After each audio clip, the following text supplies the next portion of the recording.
주님 이름으로 환영하고 축복합니다. 동탄예수교회 이용진 목사입니다. 하나님의 사랑하심과 은총이 우리 가운데 늘 넘치기를 간절히 소망합니다. 하나님께서 우리를 보호하시고 인도하셔서 우리의 삶을 통해 영광 받으시기를 간절히 소망합니다. 오늘은 여러분과 함께 목회자는 제사장인가? 제사장은 오늘날의 목회자인가? 라는 주제로 한번 생각을 해보고자 합니다. 여러분, 목회자는 제사장입니까? 그런 주장을 하는 사람들이 있습니다. 그리고 목회자는 제사장이 아니다, 제사장일 수 없다, 그렇게 말하는 사람도 많이 있습니다. 결론부터 말씀을 드리면 목회자는 제사장이 아닙니다. 목회자들이 유대인입니까? 레위인입니까? 유대인 중에 레위인만 될 수 있는 제사장이 어떻게 될 수가 있겠습니까? 목회자는 제사장이 아닙니다. 그런데 목회자와 제사장이 가지는 공통점이 있습니다. 오늘은 그것을 한번 생각해 보고자 하는 것입니다. 여러분 한번 생각해 보시기 바랍니다. 이 논의는, 이 대화는 닫혀 있는 것이 아닙니다. 어떤 결론을 놓고 말씀을 드리는 것이 아닙니다. 열려 있습니다. 여러분도 이 대화에 참여할 수 있고 함께 생각해 볼 수가 있습니다. 목회자와 그 옛날에 구약의 제사장이 가지는 공통점이 있는데 첫 번째 풀타임으로 하나님의 일을 한다 하는 것입니다. 여러분 그렇죠? 제사장은 다른 일을 하지 못하게 되어 있습니다. 다른 사업을 하거나 다른 산업을 가져서 그들의 생계를 돌보지 못하게 하나님께서 하셨습니다. 그들은 어떻게 생계를 꾸려나가야 했습니까? 나머지 11지파가 레위 지파를 제외한 나머지 11지파가 내는 11조를 가지고 그들은 생계를 꾸려가야 했습니다. 하나님께서 이렇게 법칙을 만들어 놓으신 것입니다. 이것이 바로 11조의 법칙입니다. 성전을 섬기고 그 성전에서 일하는 제사장들의 생활비를 그 11조로 대체하게 한 것입니다. 오늘날의 목회자들도 마찬가지입니다. 오늘날의 목회자들은 교회에서 풀타임으로 전적으로 하나님의 일을 합니다. 그들은 다른 직업을 가질 수가 없습니다. 전적으로 하나님의 일만 하고 있습니다. 혹자는 목회자들도 다른 일을 하면 되지 않느냐라고 말할지 모르겠지만 그것은 불가능합니다. 특별히 예외적인 경우가 아니면 불가능합니다. 낮에 일하고 저녁에는 쉬어야죠. 주일에는 또 쉬어야죠. 낮에 일하고 저녁에 설교 준비하고 신방하고 기도하고 주일에 예배 인도하고 이렇게 하는 것은 어려운 일입니다. 거의 불가능한 일입니다. 그래서 하나님은 전적으로 제사장들이 주의 일을 하게 하시고 나머지 그 생활비나 나머지 생계비를 11지파가 책임지도록 하신 것입니다. 전적으로 하나님의 일을 한다. 전적으로 봉사를 한다. 자기의 생계를 돌보지 않고 전적으로 하나님의 사역을 한다 하는 면에서 목회자와 제사장은 공통점을 가지고 있습니다.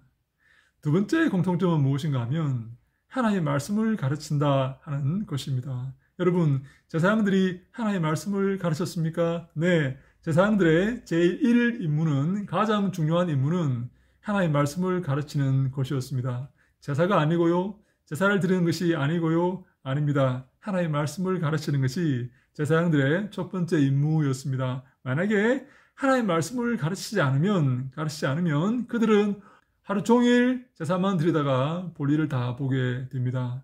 하나님의 말씀을 가르쳐야만 그들이 죄를 짓지 않게 되겠죠. 그래서 주님이 기뻐하시는, 주님께 영광 돌리는 삶을 살아가겠죠. 주님의 자녀로 성숙하고 주의 마음을 이해하고 주님과 함께하는 귀한 삶을 살 수 있겠죠. 하나님의 말씀을 가르치지 않으면 그들은 매일 죄를 짓고 매일 제물을 가져와서 매일 제사를 드려야만 되는 것입니다. 그래서 제사장들은 첫 번째로 이스라엘 백성들에게 하나님 말씀을 가르쳤습니다.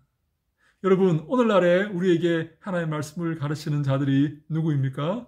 목회자들입니다. 물론 교사들이나 다른 사람도 하나님 말씀을 가르칠 수 있습니다. 그러나 공식적으로 하나님 말씀을 가르칠 수 있는 사람은, 하나님 말씀을 가르치도록 허가를 받은 사람은 공식적으로 목회자들입니다.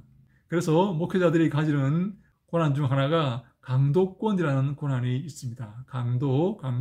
말씀의 도를 강의한다, 말씀의 도를 가르친다, 강사를 한다, 그런 의미죠. 제사장들에게 가장 중요한 임무가 의무가 말씀을 가르치는 것이고, 오늘날의 목회자들에게 가장 중요한 것도 하나님의 말씀을 가르치는 것, 설교하는 것, 그것이다 라고 말씀을 드릴 수가 있습니다. 그래서 제사장들과 목회자들이 가지는 공통점 두 번째가 말씀을 가르치는 것입니다. 세 번째는 이 모임을 있게 만든다 하는 것입니다. 제사장들은 그 옛날에 회막에 사람들이 몰려오면 그들을 모아서 그들에게 말씀을 가르치고 그들로 기도하게 하고 그들로 제사를 드리게 하여서 그 모임을 있게 만들었습니다. 그들은 아무 곳에나 예물을 드려서는 안 됩니다. 아무 곳에나 제물을 드려서는 안 됩니다. 반드시 회막 앞에, 반드시 성막 앞에 성전에서 예물을 드려야 했습니다.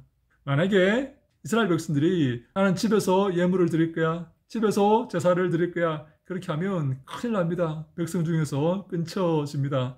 그것이 하나님께서 그것을 못하게 명령하셨습니다. 반드시 제사장들의 집도화에 제사장들 앞에서 가르침을 받고 주 앞에 기도하며 거기서 예물을 드리고 예배를 드리며 제사를 드리라고 하나님께서 말씀을 하신 것이죠. 오늘날에도 마찬가지입니다. 우리는 물론 가정에서 간단하게 예배를 드릴 수가 있죠. 주의 종이 없더라도 교사나 아버지가 예배를 인도할 수가 있습니다. 그러나 공식적인 예배는 반드시 안수받은 목회자가 혹은 강도권을 가진 사람이 설교하면서 예배를 인도하게 되어 있습니다. 그것이 개신교 법에 정해져 있습니다. 그래서 그 옛날에 구약의 제사장들이 그들의 모임을 인도하고 모임을 이끌었듯이 오늘날에도 목회자가 그 기도회를 이끌고 예배를 이끌고 그 소모임을 이끌어가는 것입니다. 이것이 바로 세 번째 목회자와 그 옛날의 구약의 제사장이 가지는 공통점입니다. 여기에 동의하십니까? 제가 모두의 말씀을 드렸죠. 목회자는 제사장이 아닙니다. 그들은 아닙니다. 그러나 그들의 직무는 이렇게 이어지고 있습니다. 그들에게 공통점이 있는 것입니다. 제사장들이 했던 그 일을 오늘날의 목회자들이 하고 있는 것입니다. 여러분 어떻게 생각하십니까? 목회자는 그 옛날에 제사장이 했던 그 일들을 이어받고 있다라고 말씀을 드리고 싶습니다. 이제 마음속에 정리가 좀 되셨습니까? 그러므로 히브리서에서 말씀을 가르치는 자와 모든 좋은 것을 함께 하라라고 말씀을 하신 것입니다. 그 말씀을 가르칠 때에 그 말씀을 통해 하나님께서 역사하시고 복을 내리시기 때문입니다. 복 있는 사람은 누구입니까? 복 있는 사람은 여호와의 말씀을 하나님의 말씀을 즐거워해서 그 말씀을 주야로 묵상하는 자로다라고 시편 1편에서 말하지 않습니까? 우리가 그 말씀 묵상하고 그 말씀을 듣고 그 말씀을 깨우칠 때에 우리에게 복이 임하게 되는 것입니다. 목회자는 제사장이 아니지만 그들의 입술을 통해서 나오는 그 말씀을 통해 하나님 우리에게 은혜를 주시기를 기뻐하십니다. 목회자의 권위를 세우고 목회자가 즐거운 마음으로 마음껏 설교할 수 있도록 마음껏 말씀을 선포할 수 있도록 우리가 기도하며 도와야 될 줄로 믿습니다. 그래서 이 땅에 하나님의 말씀이 풍성해져서 악한 세력이 물러가고 악한 마귀의 권세가 물러가고 하나님 나라가 임할 수 있도록 우리가 노력하고 최선을 다해야 될 줄로 믿습니다. 그러한 교회, 그러한 성도들, 그러한 공동체에 하나님께서 큰 은혜를 베푸시기를 간절히 소망합니다. 할렐루야! 샬롬!